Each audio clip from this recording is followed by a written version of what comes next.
So for those of you who don't know me, my name is Lyndsay. I am the Executive Director of the National Committee of Canada. I'm new to the role. I started in October this year, so I will claim that newness. And I'm really excited to say that I have moved to Vancouver Island and I live and work now at Pearson College. So let me start out with saying how especially grateful I am to be zooming in from the traditional territory of the Chianu First Nation.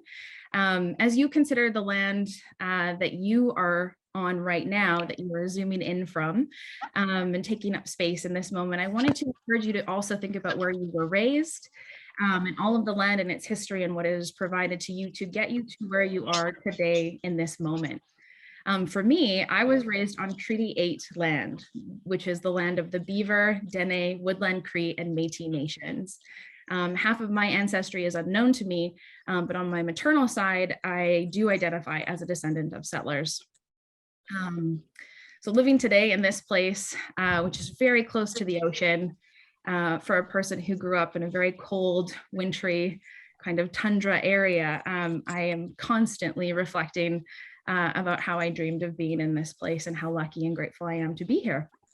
I've also just had this really amazing reminder pop up on Facebook earlier this morning to remind me that exactly 2 years ago in 2020, in March, I was on the top of Mount Tateshina in the Nagano Prefecture in Japan, where I was living and calling home and working for UWC.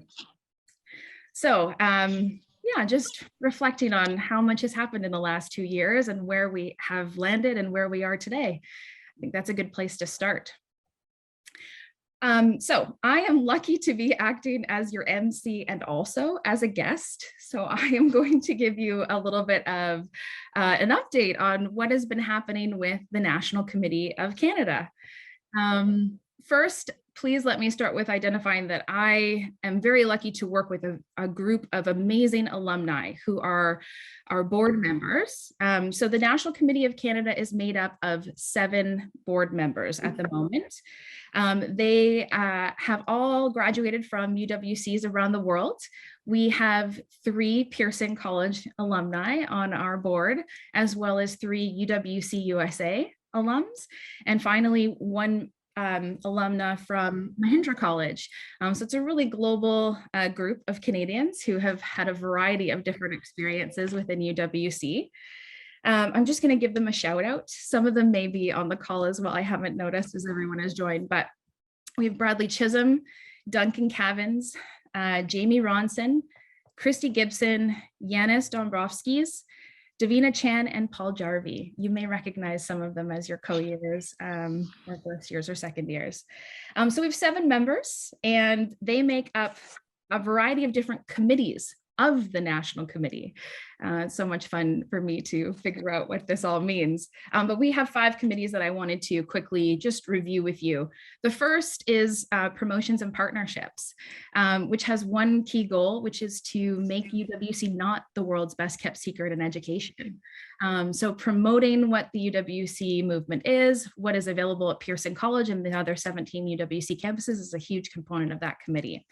We also have a governance committee, which has had quite some amazing achievements in the last year, signing their MOU with Pearson College officially, and also with the International Office, and really establishing themselves as an independent organization has been a really positive move. We have a fundraising committee. As we know that Pearson College has an amazing group of alumni, as you're all logging in, we also have a lot of Canadian UWC alumni that have not had a direct link to being able to donate to their schools and receive a Canadian tax credit. So the NCC is trying to fill that void. And we've had a lot of help from the advancement team at Pearson. And I'm just really grateful for all of the support that we're being given to get that going. Finally, we have selections and nominations, which I think a lot of folks are familiar with when it comes to National Committee activities. And so I just wanted to highlight that for selections, we actually work with an amazing structure that has been set up by a few folks on the call that I can see their faces. We have 14 amazing regional chapters who do selections in all of the provinces and territories and also support the Canadians abroad. So this year, I'm excited to share that we have achieved nearly 200 applications submitted from all 14 chapters. So all of our teams have been incredibly busy with reading those applications. Of the 200 applications, we've had over 100 of those students move forward to the interview and selections activity phase, which is no small feat, especially because we again are pivoting to virtual selection activities as the pandemic continues to stick around. So I can see that we've got Racim on the call, who's leading the Quebec chapter in selections. And I just want to give them a shout out because they really achieved some amazing numbers this year with over 50 applications in their province. So they've had a lot of work out of that. That's a quarter of our applications in one area. So we are busy. Our selection activities are actually starting to happen this weekend with our Quebec chapter, starting with the first selection activity weekend, and we will go until February 15th with the various chapters working on their activities. And wanted to highlight that we have 55 plus offers for Canadians to attend the UWC campuses around the world, and 28 of those happen to be for Pearson. So we're just very grateful to have so many chances to send these great Canadian applicants to the UWCs, both locally and abroad. Finally, one last thing, and I will hand it over to the other speakers. We are always looking for your engagement. So one of the great themes that has come out of our speakers in the agenda today is there are many ways for you to get involved and volunteer, whether it's with Pearson College Working Groups, the National Committee of Canada, and a variety of other ways. We're always looking for your engagement and support. Any of your time, your talent, or your treasure engagement with us would be amazing. Okay, so without further ado, I think we have a poll that we're going to start with. I think you were given a hint about this poll in the reminder email that you would have received from Benoit. We're going to reflect a little bit about what winter break looked like for a lot of our students who stayed with host families in the local region. So we're giving you a couple of options. We had, I believe it was 55 students that were hosted in host families over the winter break. So you have a few options that you can guess. It really looks like most of you are being very logical and going 47 families makes a lot of sense for 55 students. If it were 19 families, I go in my mind, that would be a lot of students to have over the break per family. But it looks like we're pretty close in terms of the group here thinking it's 38 families or 47.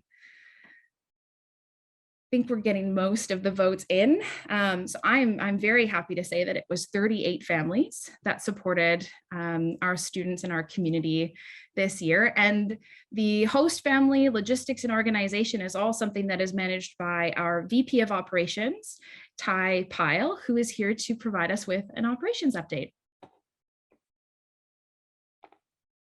Hi, everybody. Thanks, Lyndsay. I'm just, absolutely thrilled to see all the familiar faces on the screen. So many recent colleagues, and delighted to see everybody. I'm just going to give a quick update on how we're sort of managing through COVID-19 fifth wave. And then I'm going to do a quick update on some of the recent events we've hosted on campus. And I'm going to close with a very quick update on some of the changes, physical changes around campus as well. So to start off with, wow, 2 years of COVID-19, who would have thought? And wow, it's been really, really trying for a lot of us. I have to admit, it has been one of those challenges where, you sort of want to get through it and then put it behind you. But we just keep sort of putting it behind us, and it keeps getting in front of us again. So winter break was very interesting as the government changed regulations on travel requirements, vaccinations, testing. So we were sort of making changes on the fly, and we got together and said, you know what, we better have sort of a graduated return of students with this Omicron beast, because it could really, change things very quickly on our campus with boarding school, 200 students, small community, and so on. So we actually had our students come back in phases, starting with our homestay students, followed by our international students, and then our Canadian students from all over Canada, and some of their guest students that stayed with them. They just arrived this past weekend. And, so far so good. And I'm really knocking on my wooden head because, you don't know what to expect. But I will tell you that some of the public schools in our district have over 50% absenteeism because of COVID sickness or related, issues that families have to deal with in that environment. And at the moment, we have 3 positive cases on campus, and they are all resting comfortably in our COVID chalet. And we have a special isolation space with 12 beds for students with COVID positive tests. And we have some other isolation spaces for the regular flus and colds and sniffles that are fairly infectious.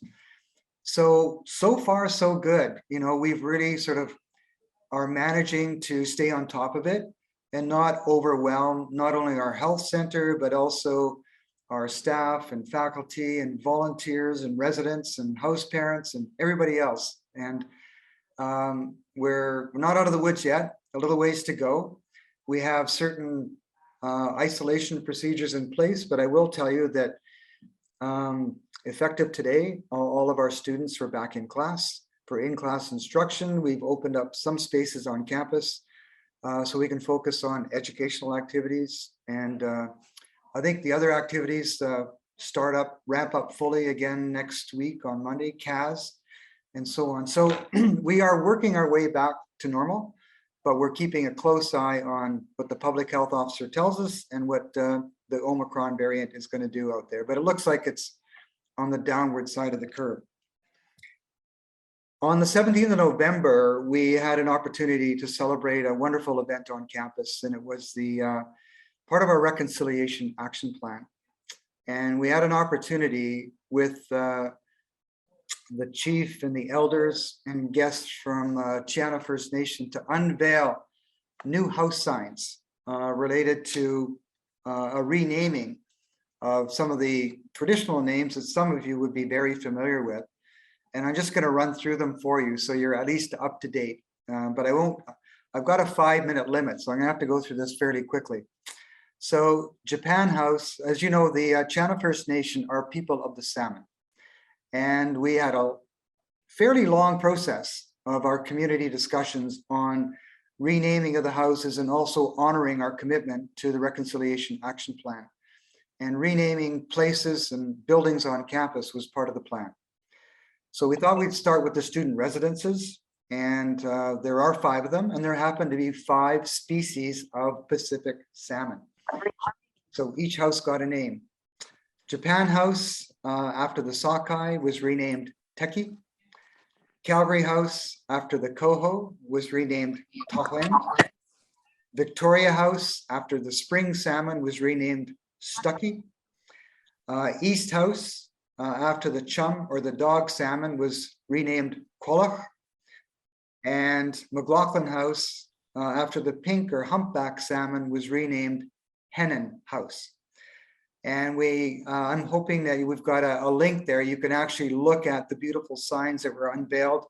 And on that day, it was a wonderful, heartfelt, really, really emotional ceremony that we shared with Chiana, students in our community. Finally, I just want to give you a quick update on some of our infrastructure improvements. If you're not aware, all of our student residences are now completed. They're all fully renovated and all with fire and seismic upgrading and safety.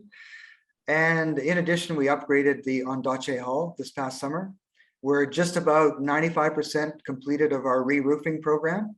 And over winter break, we had an Indigenous company come in and work on our docks, part of the dock enhancement project, for which we are most grateful, the donors and sponsors that contributed to that. But we have a brand new cement dock out there to protect our wooden docks. It's larger and it just looks so professional.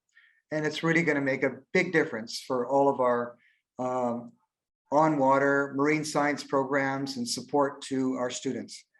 So Lyndsay, thank you for the time. I'm going to end it there. And if there are any questions, I think people can just put them in the chat. Yeah, so there's an amazing Google Doc as well that you're welcome to put your questions in. And next up, we have an update from Head of School, Craig Davis. Thank you, Lyndsay, and good to see everyone, and particularly your Year 46 students. Good to see you. I really want to give a big shout out to Ty's team, the health centre, the house parents, the residents, for a phenomenal job over the last 2 weeks in terms of supporting our students, a community testing collaborative, push, and it really has been challenging. And I can see Angela on the call too. A big shout out to her and as the Dean of Students. So yeah, but it is successful, and we're very relieved. And in the context of the wider situation in Canada and BC, we feel like we're in a good position. Now, as far as updates from me, to make sure I stay within time too, I think I wanted to reflect on some really positive events, outside of the COVID context that have happened recently as well. At the back end of October and early November, it looked like everything was settling in the world of COVID. So the UWC heads decided to have an in-person meeting. I have not yet had that pleasure, having arrived in August 2020. So we all met at UWC Germany in Freiburg for a heads retreat. I think there's 13 of us out of 18 who made it. It was a fantastic event. It was great for me to meet colleagues and to really keep immersing myself in the culture and history of UWC. And as part of that trip, we were able to host a fantastic event at Canada House in Trafalgar Square in London, at the Canadian Consulate, of course, with the permission and support of Ralph Goodale, obviously the consulate representative for Canada in the UK. And Ralph obviously has a good relationship with Pearson College, and particularly our board chair, Anne McClellan. And he delivered a wonderful speech about Lester B. Pearson's own time in that building during the Second World War, and tied it to global commitments to climate change. And the event enabled us to bring down some fantastic alum who had been at COP26 in Glasgow, and to assemble an expert panel of both young and older alumni working in that sphere. I was certainly out of my depth in terms of the room of talent and experience we had, and was able to take part. But also it took the opportunity to share our work on the Climate Action Leadership Diploma. I can see that we have Maria, the architect of that course, on this call. So big thanks to Maria as ever. And just to give you an update, I know we've done events on the Climate Action Leadership Diploma, but that is steaming ahead. We've got our verification visit coming soon, and we've continued to develop our curriculum with Royal Roads University and Vancouver Island University. So that's an exciting new initiative as part of our strategic refresh for 2022 to 2027.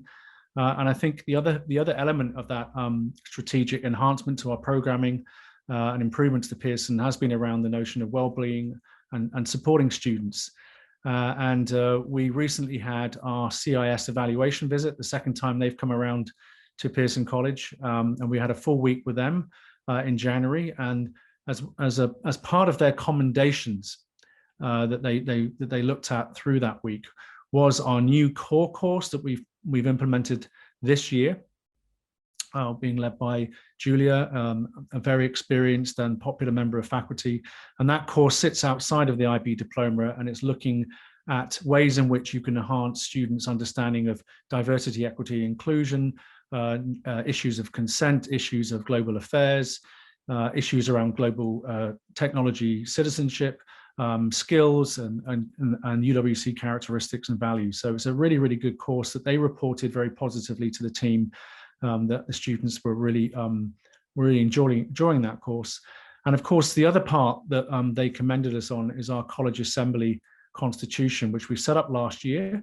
And the students are the architects of that constitution. It was an idea that was borrowed from Mahindra United World College, and we adapted and changed. And it's really a parallel way for student voice and student agency to work at the college. There's always been a very, very strong strain of that at Pearson College through our village gatherings. One of the strengths of the college, but it's just an enhancement to that to ensure that students have a structured role in all of our committees, operations committees, experiential education committees, curriculum committees, etc. And again, that was something that was commended by the team. And I think that's probably a good segue, Lyndsay, for introducing Yahya. If he is up next, I don't want to steal your thunder, but I just wanted to mention that that he's a member of the College Assembly. We'll talk to that in a moment. But I've been really, really impressed with his particular work, and he'll mention it on cognitive diversity. And as you would expect from Pearson UWC students, that they want to diversify and challenge the very notion of diversity, which is what you would expect. And I think that's one of the things that he will speak to in a moment. Yeah, so let's welcome Yahya, who is a student in their second year at Pearson College from Iraq, which makes them year 47, I believe. Yahya, the floor is yours. Hello, everyone. My name is Yahya. I'm a year 47 from Iraq. I'm currently a second year at Pearson College, and I'm very honored to be given the opportunity to speak to you today about my experience as a second year student, as a student representative who truly believes in and is very enthusiastic about the college assembly that we have started recently. Despite the challenges that I have encountered in my first year, and having to miss my first term due to COVID-19 difficulties and some visa-related issues, I would say that my second year has been definitely a year where I felt more comfortable speaking up about many issues and becoming more and more active in my community. Throughout the 2 years at Pearson, I would say that Pearson has had an incredible impact on the way I see myself and the world by engaging in conversations on a daily basis about diversity, equity, and inclusion. And that has played a big role of my Pearson experience. It has encouraged me to run for the House Representative elections at the beginning of my second year, hoping to become a member of the College Assembly. While I joined the College Assembly to ensure that the student voice is heard, I was mainly and most importantly motivated to become a member of the College Assembly because of my strong belief in the power of cognitive diversity in decision-making. Believing that more diverse thinking increases the collective intelligence of decision-making groups. And that happens when we have student representatives in those groups where adults get together and discuss making decisions regarding campus in multiple committees of like operations or academic learning committees or many matters around campus. When we have student body representatives, we're allowing the space where decisions are made to have the input of students who are able to offer a certain way of thinking that is resulted through their different perspectives on those matters that adults who usually make those decisions usually lack. Because students have a different background and a different experience that allows them to promote or to provide different perspectives and ensure that ideas that are not easily reached by those adults are implemented within those decision-making groups. I'm currently a House representative and a member of the Education and Academic Learning Committee. We meet once every 2 weeks to discuss like academic-related topics and make decisions regarding the education part of Pearson. I love being part of the CA. It is an incredible learning experience for me personally as a House representative. I have experienced huge personal growth ever since I joined through my engagements with the administration and fellow students who are just as enthusiastic to be part of representing the student body. This engagement is focused on ensuring that the environment on campus where the decisions are made are inclusive and equitable towards all students. Given that this College Assembly is a newborn framework that we have started last year, and that Pearson has adopted to empower students, it is still going through refinements, a series of refinements where we reflect back on how things went and try to perfect it over time. And one of the recent refinements that we have made sure to consider to ensure that the process of electing new House representatives, especially from year 48, which are my first years this year, that has the selection process that started very recently, is based on a randomized lottery selection and not an election process. And that was a decision that was voted on by the whole community in the village gathering that we have, where all students were gathered, to ensure that being able to represent students through the college assembly is not mainly like a popularity contest where students who are more outspoken with a certain excellence in speaking skills or a certain fluency in English don't have the advantage to represent their peers and to engage and learn throughout the college assembly by engaging in the decision-making venues. We made sure that students who are less privileged with their language or with their social skills are still able to engage in those in the college assembly and represent the students, because we truly believe that students who, like any student who is enthusiastic about becoming a House representative, who's enthusiastic about making a difference and sharing or inputting the student voice in the decision making, can do that no matter what their English is and no matter what their social skills are, or no matter where they come from, as long as they provide us a different perspective and that they come from a different background.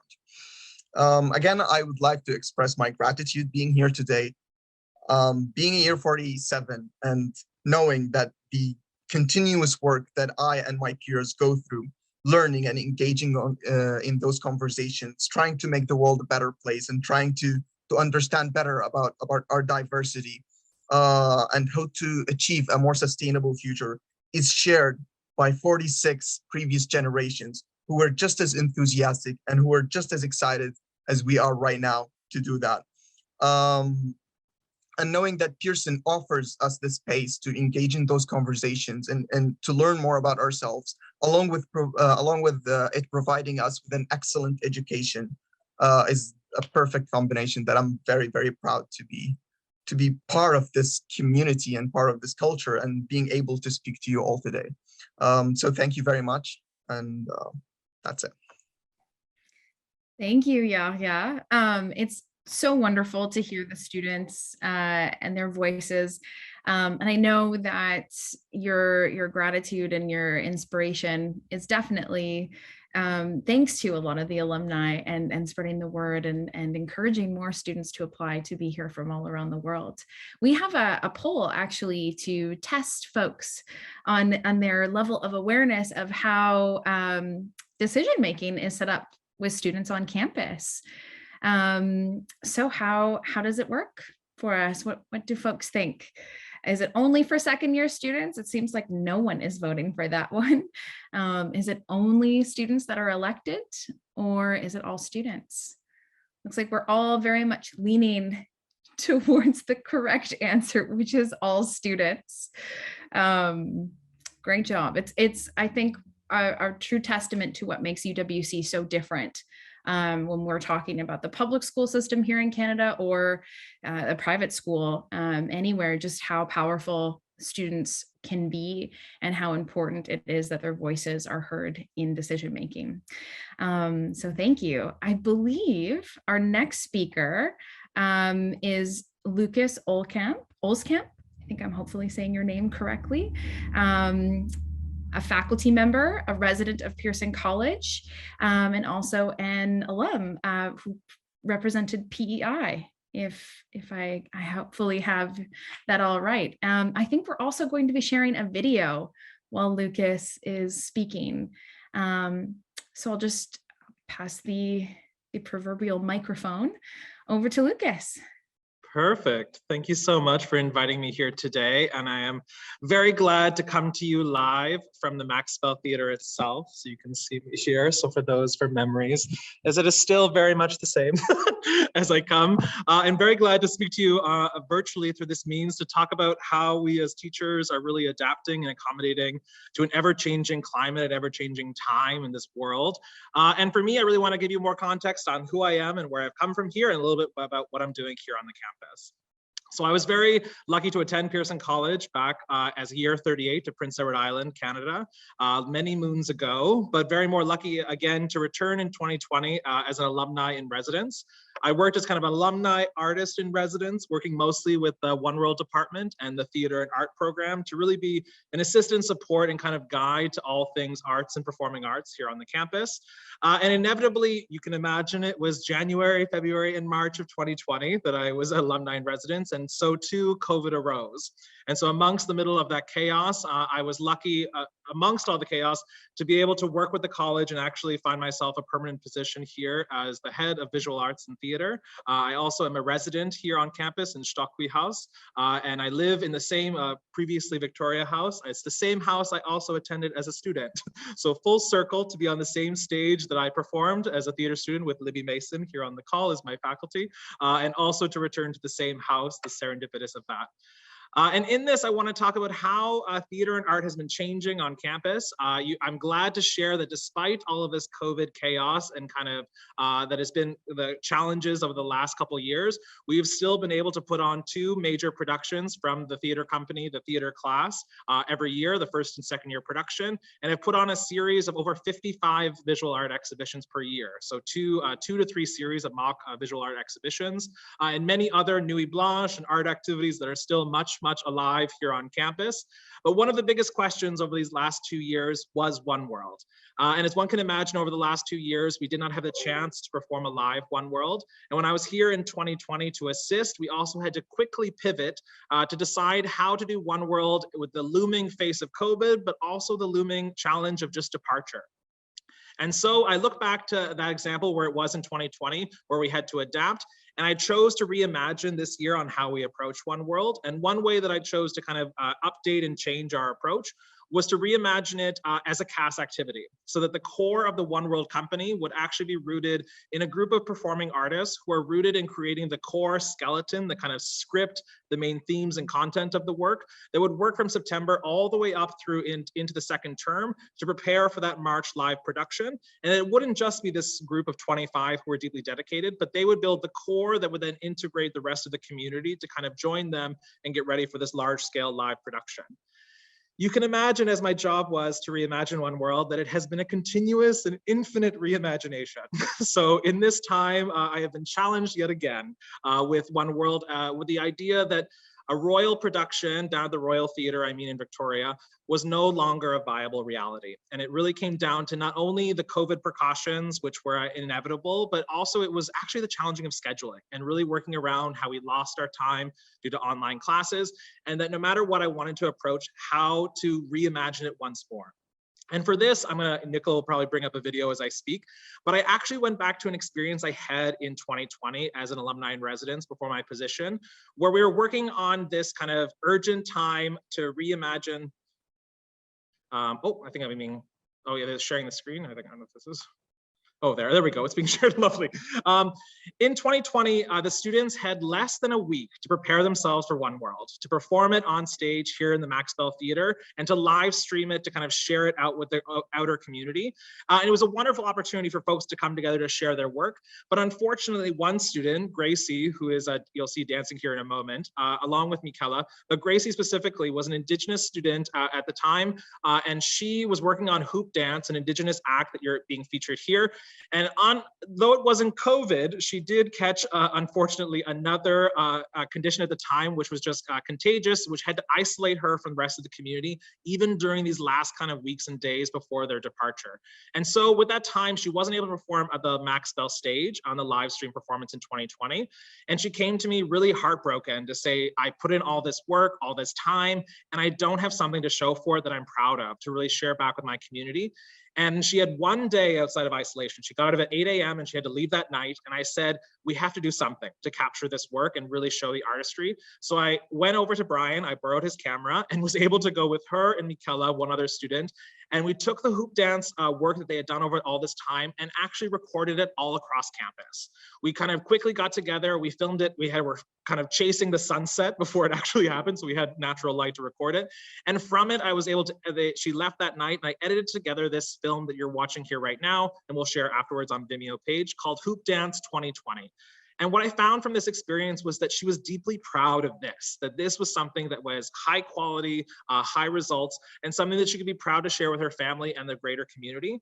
And I realized when asked, do we want to do a Max Spell live stream of One World? I said, I'm not really in the mood for that. And I think it's because we've been struggling a lot with the Zoom, I think with live stream technology and understanding that, and even trying to shift to another venue locally, again, didn't solve the scheduling issue. So what I've decided to kind of reimagine and where we're really at right now is that we're reforming One World as a multidisciplinary film performance project.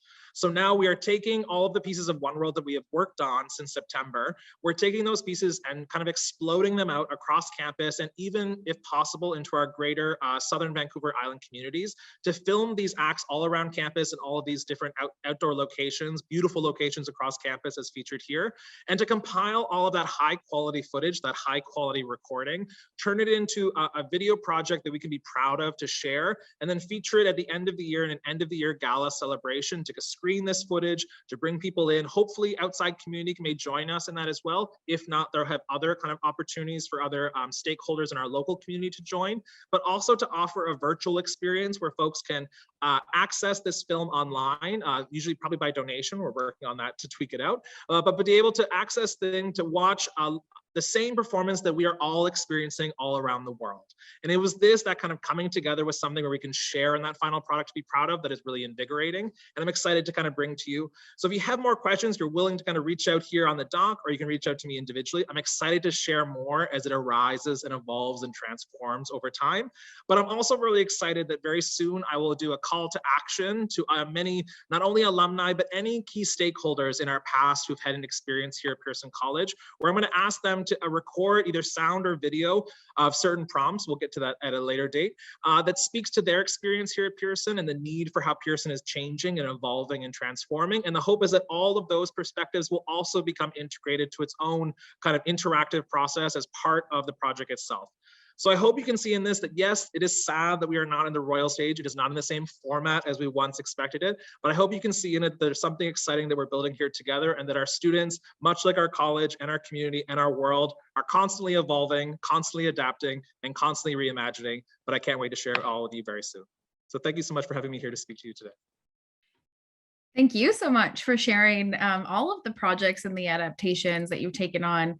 I mean, I think this is a really unique example of a positive thing that has come out of the pandemic as well. Just our ability to connect virtually has really become a much more common thing. It's much more normal. And that is a really positive thing. So thank you so much for sharing about One World and the exciting new projects that you're working on. I think we have our final speaker of the day. Their name is Ed Bourcier. I believe you're representing the Yukon territory when you were a student at Pearson. And today you are here to join us to talk a little bit more about the PCAA. The floor is yours. Thank you so much, Lyndsay. Yeah, so the PCAA stands for the Pearson College Alumni Association. It was first founded in 1995, and it was refounded in, I want to say 2018. So the PCAA is basically an association or an organization by alumni for alumni, and we act to serve or to help alum continue living their UWC values and pursuing the college's mission even after they've left the college. So we try to bring together everyone from year one all the way to the most recent graduates. In 2021, we had a big reunion that brought together a lot of people from a lot of different years, and that was our first, I don't want to say our first successful event, but it was a big undertaking, and we managed to bring a lot of people together. We are hopeful to keep doing that into 2022 and beyond. So we'll probably be doing more of these kinds of reunions, trying to bring more people together. We've also launched our website, which is PC Connect, which I'm actually going to link in the chat right now. I can't, that's okay. And beyond that, yeah, I'm just hopeful that you all, meaning everyone who's involved with the college really, or I guess alums, will join us. And you can find us on PC Connect, which I will link in a second here, or on Facebook. And I would say that if you have any questions or you want help in finding us, Benoit is probably a great person to talk to about us, and he'll point you in the right direction. So that's all I've got. Great. Okay. Well, we can also fill that in with another poll, again, to see how close folks are listening. Which alumni years, I think it's going to launch, are set to have their hopefully reunion in person this summer at Pearson? Oh, I was going to say, it looks like there's no competition. Everyone knows which years are set. And still looking like that. Hopefully everyone can see it as the polls change. You can see the results as I'm seeing them. But yeah, it does look like folks are leaning towards year 5, 6 and 7 and 8, and 34, 35, 36, 37, 38, and 39. It's a lot of years. You would be correct. Option number 2 is the one that we are planning towards. So fingers crossed. If I may, Lyndsay, I'll just comment on those. It wouldn't be surprising to give an answer to any of those options, because the first one were the reunions that were meant to be held in 2021 and that were unfortunately canceled. The 2020 reunions were also canceled, but some decided to hold them during online. And I mentioned that that was a 30-year reunion. They managed, rather than getting 33% of the alum on campus, they got 62% online, which is a fabulous record-breaking number of people coming together. And then the others are a 20-year reunion who've decided to merge in 2023 with the next 20-year reunion. And the result of this year is that a 10-year reunion to be held in 2020 is now being held in 2022, merged with another group. So that makes 6 cohorts for the first time. And we're crossing our fingers that the pandemic won't ruin this opportunity to have 6 cohorts come together over a 6-day period, overlapping during 2 days in the middle. So we hope that this will attract that many more people, especially since we haven't had reunions on campus for that long. In the meantime, I'd invite people to visit a site called Gather at PC, and we'll put the link in, which is a virtual campus where part of the 30-year reunion was held. And the picture in my background happens to be one of the images from Gather at Pearson College. Just a little note. And thank you to all who've come today. This is, as you know, an undertaking that started in October 2020 as a result of the pandemic. And it has grown into a great tradition that we hope to hold 3-4 times a year. This is Global Village Update. We have had the great pleasure of having Lyndsay over as a guest MC. We've had different guest MCs. If you're interested, please talk to me. I'd love to introduce you to our community. On to you, Lyndsay. Okay.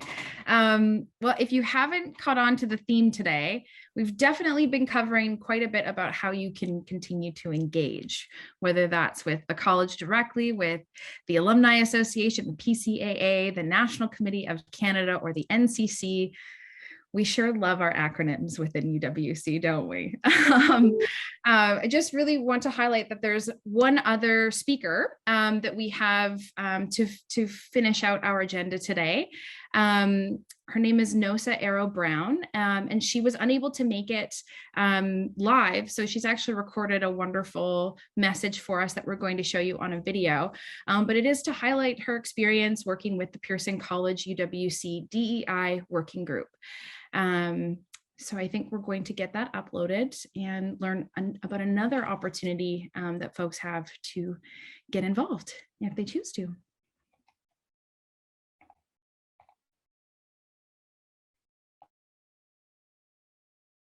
Before we get started, I want to take a moment to acknowledge that I am joining you virtually, and that I'm joining you from the lands traditionally occupied by Indigenous peoples in Ontario.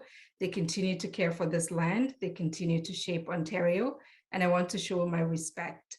Hundreds of years after the first treaties were signed, they are still relevant to this day. Okay, so working on equity, diversity, inclusion initiatives is something that's very near and dear to my heart, both professionally and personally.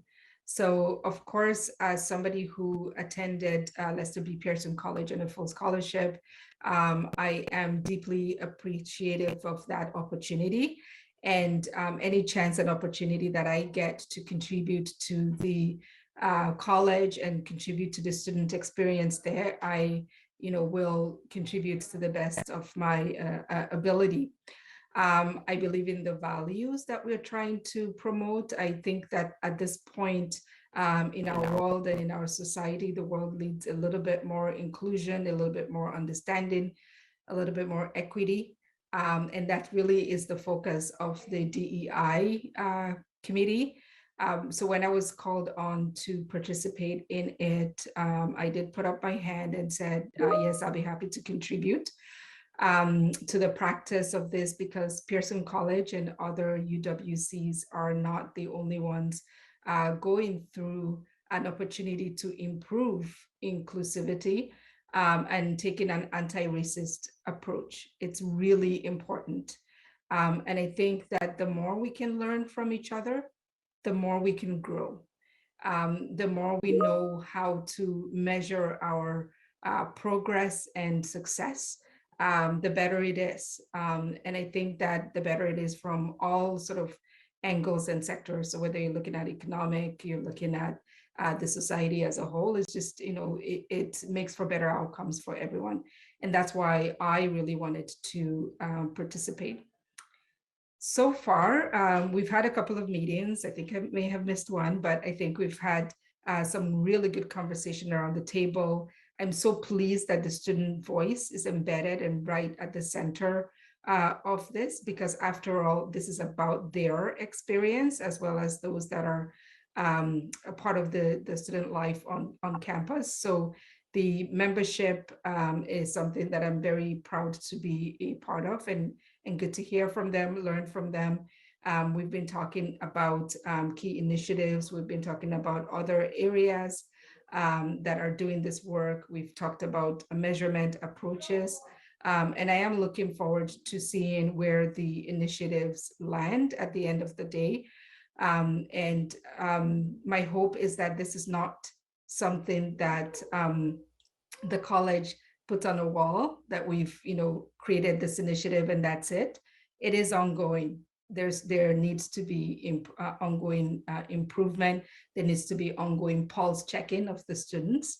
I wish we had an opportunity like this when I was there. But I do understand how the world evolves, and an opportunity to contribute to it is something that I'm pleased to be able to do.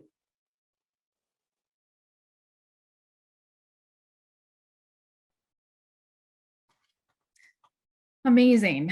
So many important messages have been shared just in the last 50 minutes. It's amazing how much content and how important it is to hear these updates and to hear what we're working on, and to remember that they're not just updates. They're definitely continuous actions that we will continue to take with the Pearson community. I just want to give all of our speakers a pat on the back. We've done an amazing job with our time in this session.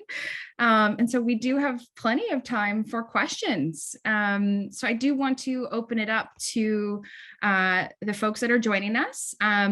Whether your question is related to the topics that we've covered today or not, if you have any questions that you would like to ask any of the Pearson folks on the call, let's open it up. You are more than welcome to unmute yourself if you would like to verbally ask.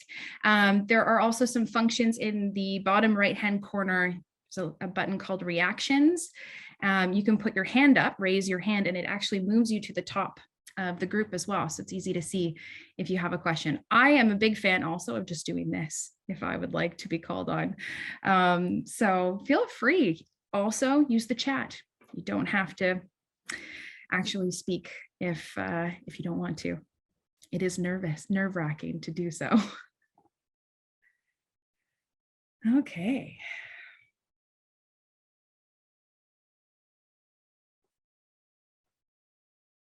I always think it could be a great sign or a very bad sign. I never know how to measure it if we're not getting questions. Either we've answered all the questions you might have, or, oh, there we go. We got one. Any discussion re Russia and Ukraine? Not a hard topic to start with. Any student discussions? So being the fact that we have sort of had limited access to campus for me as a staff member, I'm not sure what the students are currently discussing. And so I might ask if there are some folks that are on campus, not to put the pressure on Lucas or anything to answer a really difficult question. Have you heard anything? What are the students talking about? Maybe even Yahya has some feedback to give here. Not really. Quite quiet on it. I can't specifically talk about, I'm just checking I heard the question correctly, was it about Russia and Ukraine? Obviously, we do have a Russian student and a Ukrainian student, so I imagine, you know, discussions are happening. I don't know whether it's happening between those students. I do know that there are other discussions of similar challenges which we expect at Pearson UWC when students come together from different regions and contexts, and that's always been there. We've had student discussions around Israel and Palestine in the past, Pakistan and India. We have ongoing current discussions, I know, that are you know, are ones in which we've taken a part as adults to mediate and support around Taiwan, Hong Kong and China. So it's what we expect, you know. I think and we can't I can't talk specifically to Russia and Ukraine, but it is something that I think is beholden on a UWC education, that we don't run away from these. In fact, we try and encourage and support and create room and space for these things to be able to be discussed, and hopefully our students can find positions of resolution that can model best practice, you know, when they go out into the world and hopefully work in the sphere of conflict resolution themselves.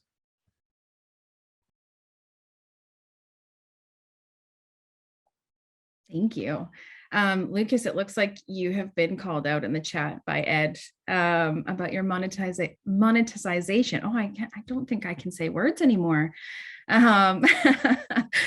of these in one day, and I can't pronounce words. Lucas, over to you. Lovely. Well, thank you, Ed. Ed is also my first year. So hello, Ed. So yes, I think, yeah, a lovely question. Yeah, great one. I think definitely the question of how we monetize digital content is like a complex thing. I think right now the avenue we're best exploring is just trying to, I mean, one, to make the video accessible to our largest community virtually as possible. I know normally that has happened like post One World and kind of like a YouTube sharing. The hope is that we can we're trying to look into venues where we can just promote a kind of donation-based access to kind of just try and, like, again, access, again, I know that question was, can we spread the message? Can we also just draw in donations? I think the negotiation, whether that's like a set amount or it may just be kind of like a sliding scale of saying, you know, like, we're here to offer you this thing. We hope that, again, same that you would offer to go see a performance, but also any kind of content that's kind of performed, that you would offer something kind of a ticket donation price towards it. We're very lucky that I think because of, I think Joanna can confirm and other, but that we have, hopefully with this new approach, we've kept the majority, if not all of our sponsors. So we do still have support behind us, if not also the college itself. And also, I mean, on a monetization level, that would just be the hope for donations, but the actual One World itself, the budget obviously got sliced because we don't require that royal production budget. So on that end as well, it's really a really great opportunity for the school to, you know, for those who don't know, again, we never really make money on One World. I think it normally is, it breaks even at its best, I think, but that's not because that's not the point of One World really, but we do hope that now, because we don't have that larger production cost other than the sponsors to cover some of the film equipment, that we can actually make a profit in donations from the impact of this kind of virtual digital experience experience. So I do hope you look for that opportunity and are able, if you know yourself or others, to kind of connect, to promote, to share, to get access to that footage when it's available, and to offer donations in exchange for that experience as well.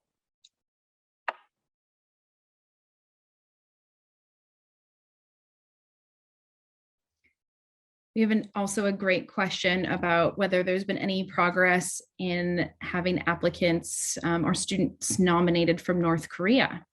I am not super familiar with what is happening with the National Committee in Korea in general, but definitely open if other folks might know. I know that there were some changes in leadership when I was working with them at ISAC. Up until 2020 in terms of leadership with the goals for that national committee. But I think it's always a great question of whether or not we even have applications coming in, or that kind of awareness within North Korea and accessibility to the application itself. So there's so many different layers to that question that we could consider. Hi, Lyndsay. I'd be curious to know, I'm looking at Benoit or even Heather, who's on the call, anyone who has that institutional knowledge about whether there's a national committee reach into North Korea. We all know that Kim Jong-un himself benefited from an Ivy education at the International School of Bern in Switzerland. So there may be some leverage there, but I'm interested in the context, because I wasn't aware that that was even a possibility. It'd be great if we could. And I'm not sure whether there is a national committee, but there have been North Koreans. So I believe the nephew of the former president was in attendance in Singapore, I believe, or maybe Mostar. So there is a presence, but at Pearson, we don't have a running relationship with a North Korean national committee, not yet. Thank you, Eri, for that question. Eri's my second year from Japan, and she's living in Seoul.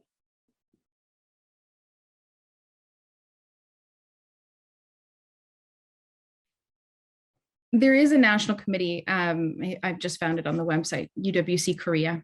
So it is there. But yeah, I'm just not sure what the reach is.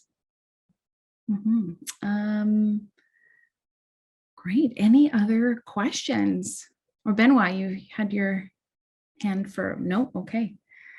Well, if not, that means I'm going to say all of us as speakers did a great job of covering your questions before you could even ask them in the topic. And I just want to share gratitude for Benoit and Nicola for the support in prepping me to be here as an MC and a guest. Inviting the National Committee of Canada it's a real pleasure for us to be a part of this conversation with you folks and to meet you and have this FaceTime, and just very grateful to see so many of you joining us when you all have very busy days ahead. So thank you so much for joining, and I hope that you have a wonderful evening or morning, afternoon, wherever you happen to be in this wide world. Thanks for coming.